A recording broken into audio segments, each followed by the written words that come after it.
Ustaz Izwan ada post pasal kutub dan al-ghauth kan tadi.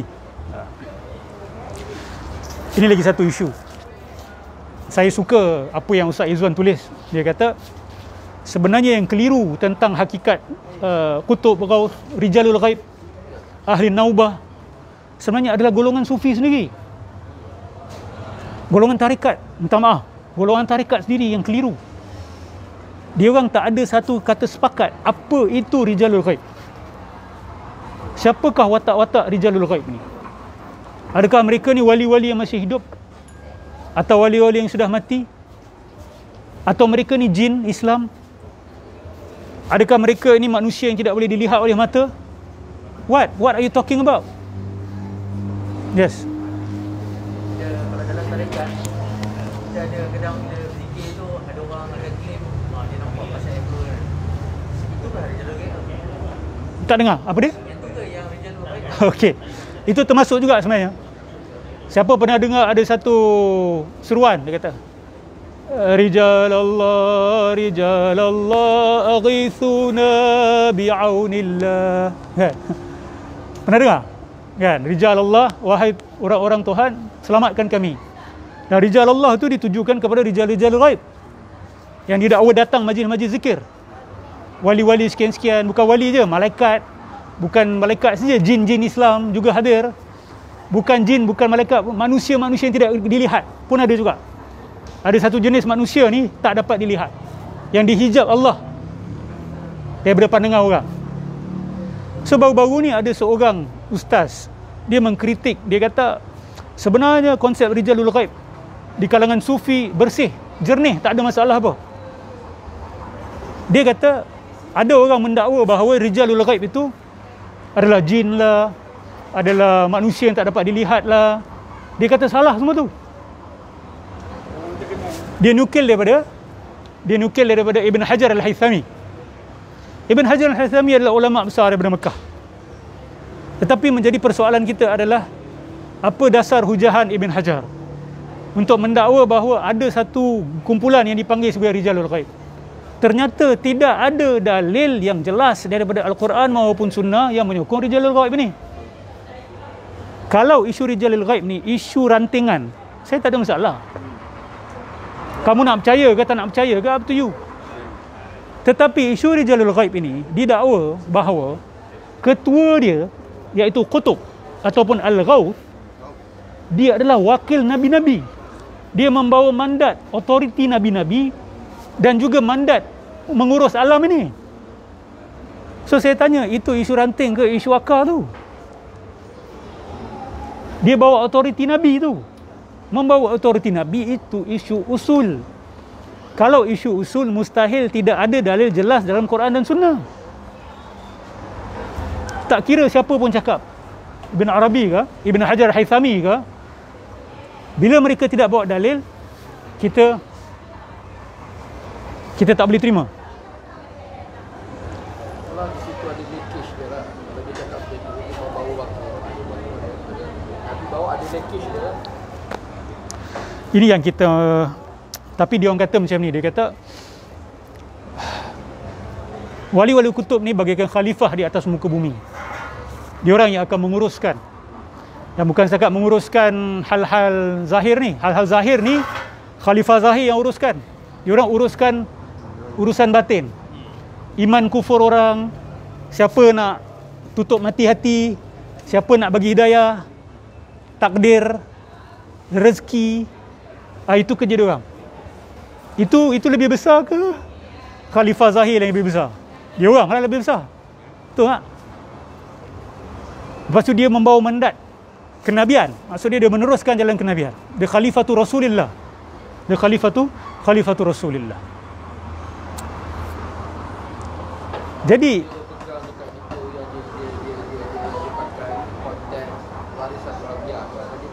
dia kata al-ulama warasatul anbiya. Tapi kalau kita tengok hadis tu, Nabi kata nabi-nabi la yuwarrithu dinaran wala dirhaman. Tetapi nabi-nabi mewariskan apa? Nabi tak mewariskan duit, Nabi mewariskan ilmu. Tapi dia orang dakwa lebih daripada itu. Jangan mendakwa lebih daripada itu. Dan bila kita rujuk kepada Ibnu Arabi antara kepala-kepala awal yang mendakwa konsep rijalul ghaib ni, kita dapati bahawa dia mengaku, dia buat pengakuan bahawa rijalul ghaib ini merujuk kepada orang-orang soleh ini, pertama sekali yang tidak dikenali. Diorang ni hebat tapi tidak dikenali, dighaibkan. Tapi masih zahir macam saya dengan awak, cuma tidak dikenali hakikat batin mereka. Dan boleh juga dinamakan rijalul ghaib jin-jin Islam. Dia mengaku jin Islam. Dan boleh juga dipanggil sebahagian manusia yang dihijab manusia lain untuk melihat mereka, termasuk rijalul ghaib juga. So konsep rijalul ghaib ni termasuk jin sekali. So bila diseru rijalul ghaib ni, golongan tarekat dan sufi ni dia kena akui bahawa istilah rijalul ghaib ni memasukkan dan menyertakan sekali golongan jin. Macam mana kita nak tahu jin tu Islam ke bukan Islam? Kan, ini dah buka pintu masalah lain, dah buka pintu fitnah yang lain. Dah lah tak ada dalil daripada Quran dan Sunnah. Lepas tu membawa dakwaan akidah yang cukup besar. Lepas tu memasukkan jin di dalamnya. Di mana kewarasan kita sebagai umat Islam? Ahlun Naubah. Saya suka ada seorang ustaz kita, nama dia Ustaz Masri. Dia kata, bila saya baca tentang Ahlun Naubah ni, saya tengok macam samseng kampung. Kalau dia orang happy, maka keadaan okey. Tapi bila awak buat sesuatu yang buat mereka marah, akan berlaku kacau bilau dalam masyarakat, akan berlaku bencana dan macam-macam. Ini dah macam samseng kampung. Dia kata dah macam mambang. Dah macam mambang kan. Dia lebih kepada macam mambang daripada wali-wali. Adakah wali-wali kita berperangai seperti itu? Orang soleh berperangai seperti itu? Lepas tu nak buat sesuatu kena minta izin mereka, kena itu dan ini. Apa sebenarnya yang diminta daripada konsep rijalul ghaib ni? Cuba kita fikirkan sama-sama. Dia nak bawa ke mana ni?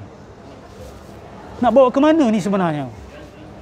Dan saya tanya, let's think worst case scenario. What if these beings are actually syaitan? Kan lebih kena kepada syaitan kan? Dia nak apa? Dia nak kita berdoa kepada dia. Dia nak kita minta pada dia. Dia nak kita minta restu dia setiap kali nak buat sesuatu. Dia nak kita takut pada dia kalau dia murka pada kita. Semua yang kita bagi pada Allah dia nak juga. Dan jangan terkejut, di sebahagian tempat mereka siap berkorban, bernazar untuk wali-wali ni. Pernah diceritakan oleh Allahumma salli ala Muhammad, Syekh Muhammad Al-Ghazali, seorang syekh besar daripada Al-Azhar. Dia menceritakan ni berlaku di festival Maulid yang mereka sambut di kubur Ahmad Badawi di Mesir. Berjuta sambut. Dan Syekh Muhammad Al-Ghazali kata macam ni, dia kata British bila menjajah Mesir, dia tak takut sebab ada 4 juta orang pergi ziarah, datang festival Ahmad Badawi. Bukan orang biasa je, ulama' pun datang. So Syekh Muhammad Al-Ghazali kata British tak akan takut dengan kita. Seolah-olah dia nak kata bahawa itu amalan yang khurafat, yang salah. Jadi British dia tak akan halang. Buat. You continue to become weak. You akan lemah kalau you buat kerja-kerja seperti itu. So you do it. Siapa yang cakap ni? Syekh Muhammad Al-Ghazali. Dr. Yusuf Qaradawi cerita dalam As-Sunnah wal Bid'ah. Tentang siapa? Ahmad Badawi juga punya kubur. Cerita itu juga. Oh, sama Sama. Oh, dia nukil daripada Muhammad Ghazali tak? Dia sedih cerita Masya-Allah. dalam As-Sunnah wal Bid'ah. So, pelampauan seperti itu berlaku. Dan dalam kisah yang diceritakan oleh Syekh Muhammad Al-Ghazali itu ada isu tentang korban untuk wali. Korban untuk wali. So, one step, akhirnya berlaku. Bila mana dia punya garis merah sebenarnya? Oh, ni pun tak hulu, itu pun tak hulu. Oh, ni okey lagi, ni bid'ah hasanah. Ini mana red line dia? Mana garisan merah dia? Where should people stop? Kita sudah maklum bahawa yang mengurus, yang Allah Subhanahu Wa Taala serahkan untuk urus alam ini siapa? Malaikat, betul tak? Itu yang kita diajar sejak kecil. Yang ambil nyawa Israel. Betul tak? Walaupun nama tu mungkin tidak sah lah, tidak sahih lah. Nama dia Israel tu kita tak pasti. Malakul maut. Malaikat maut, malaikat Jibril, malaikat Israfil. Mereka inilah yang kita tahu tugasan-tugasan masing-masing. Tup-tup tiba-tiba ada kisah, oh wali ni uruskan langit. Ada siap pula wali ni dia menjaga dan mengawal teritori timur. Wali-wali ini mengawal Morocco. Wali-wali ini mengawal Mesir.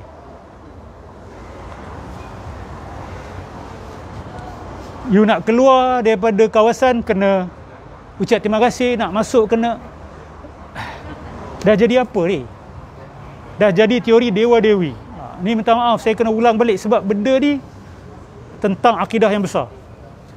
Saya tahu akan ada pihak yang akan defend mati-matian. Dan dia defend, saya suspek, kerana guru dia ajar benda tu. Bukan kerana dia sendiri yakin bahawa benda ni boleh diterima dalam Islam. Saya minta dan saya seru khususnya kepada asatiza, tok-tok guru kita, tolonglah adakan muzakarah tentang isu ahli naubah ni. Dan tolong hormati dakwaan kawan-kawan kita yang mengatakan bahawa ini bid'ah besar dalam akidah. Berhentilah menontar label Wahabi, Wahabi, Wahabi. Sebab yang mengkritik teori ini pun sebenarnya ulama-ulama ahli sunnah wal jamaah kita. Maksud saya Asy'ariyah, Maturidiyah. Macam mana kita nak kata bahawa ini isu Wahabi? Isu Wahabi ada masalah dia. Tetapi jangan kita nak kata bahawa ini adalah semuanya Wahabi hanya kerana mengkritik guru kamu. So ini adalah satu penyakit yang kita kena buang. Ada apa-apa nak kongsi ke?